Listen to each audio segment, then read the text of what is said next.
భాగ్యనగరంలో వినాయక నిమజ్జనానికి ముమ్మర ఏర్పాట్లు జరుగుతున్నాయి.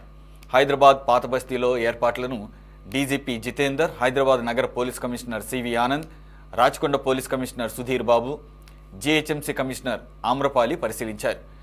బాలాపూర్ గణేష్ మండపాన్ని సందర్శించి ఆ విగ్రహం వెళ్లే మార్గాన్ని కూడా పరిశీలించారు.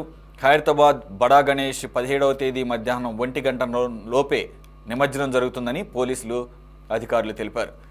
బాలాపూర్ గణేశుడి కోసం రూట్ మ్యాప్ సిద్ధమైనట్లు చెప్పారు. నిమజ్జనం రోజు 25,000 మంది పోలీసుల బందోబస్తులో ఉంటారని వివరించారు. పోలీసులు, జీహెచ్ఎంసీ, రెవెన్యూ అధికారులు సమన్వయంతో ఖైరతాబాద్ గణేశుడి నిమజ్జనం త్వరగా పూర్తయ్యేలా జాగ్రత్తలు తీసుకుంటారని చెప్పారు. నిమజ్జనానికి వచ్చే భక్తుల కోసం ట్యాంక్ బండ్, సరూర్ నగర్లలో మంచినీళ్లు, ఆహారం ఏర్పాటు చేస్తున్నట్లు చెప్పారు.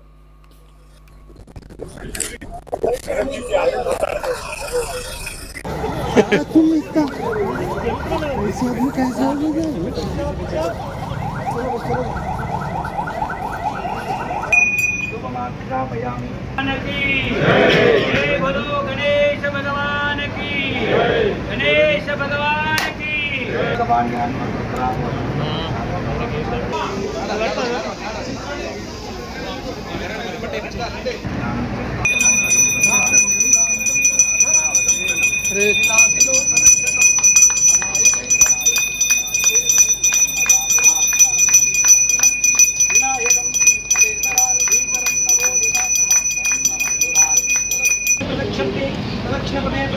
पापोहं पापकर्माणं पापात्मा पापसां सायमां कृपया देवचरणागतम्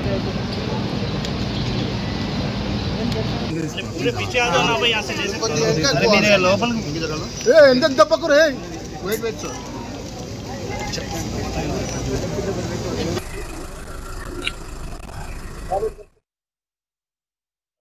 గణేష్ అరేంజ్మెంట్స్ కోసం మన బాలాపూర్ నుంచి ట్యాంక్ బండ్ వరకు ఒక రూట్ ఇన్స్పెక్షన్ కోసం అందరూ వచ్చాము.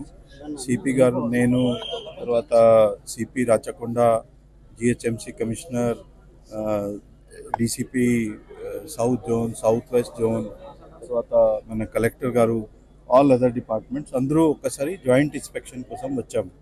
అది సగంగా అయిపోయింది, మళ్ళీ కూడా రిమైనింగ్ కూడా చేస్తాము. ఇది మొత్తం పని డిసైడ్ చేసాము. దాంట్లో ఒక కోఆర్డినేషన్ గ్రూప్ పెట్టి దాంట్లో ఒకరు పని కంప్లీట్ చేస్తున్నాము. అందరూ ఆల్ డిపార్ట్మెంట్ చాలా కోఆర్డినేషన్ చేసి పని చేస్తున్నారు. లాస్ట్ టైంకి ఈ టైం బాగా చేస్తాం. Will go as per previously as we have been conducting, similar way will conduct. అది సీసీటీవీ కెమెరా ఆల్రెడీ మీకు తెలుసు అందరికీ, కంప్లీట్ రూట్లో ఉన్నాయి. ఇక్కడ చిన్న రిపేర్స్ కావాలి, అది కూడా చేసేస్తున్నాము. ఇంకా ఎక్స్ట్రా అవసరం ఉంటే అది కూడా పెడుతున్నాము. ఖైరతాబాద్ గణేష్ గత సంవత్సరం లాగా ఈసారి కూడా వారు ఆర్గనైజింగ్ కమిటీ వారు అందరూ 6:30కు బయలుదేరే విధంగా 1:30 నిమజ్జనం అయ్యే విధంగా వారు తరలిస్తారని చెప్పారు. అది చేయాలంటే రాత్రంతా పూజా కార్యక్రమాలు కానివ్వండి ఇవన్నీ పూర్తి చేసుకొని ఉదయం 6:30 వరకు 70 అడుగుల విగ్రహం ఏదైతే ఉందో దాన్ని క్రేన్ పైకి తరలించి మూవ్మెంట్ 6:30కి స్టార్ట్ చేస్తామని హామీ ఇచ్చారు. తప్పకుండా అక్కడ ఉన్న అధికారులు, పోలీస్ అధికారులు కానివ్వండి, జిహెచ్ఎంసీ, రెవెన్యూ అందరు కూడా కోఆర్డినేట్ చేసి వారితో ఇది ముగిస్తారని మేము ఆశిస్తాం.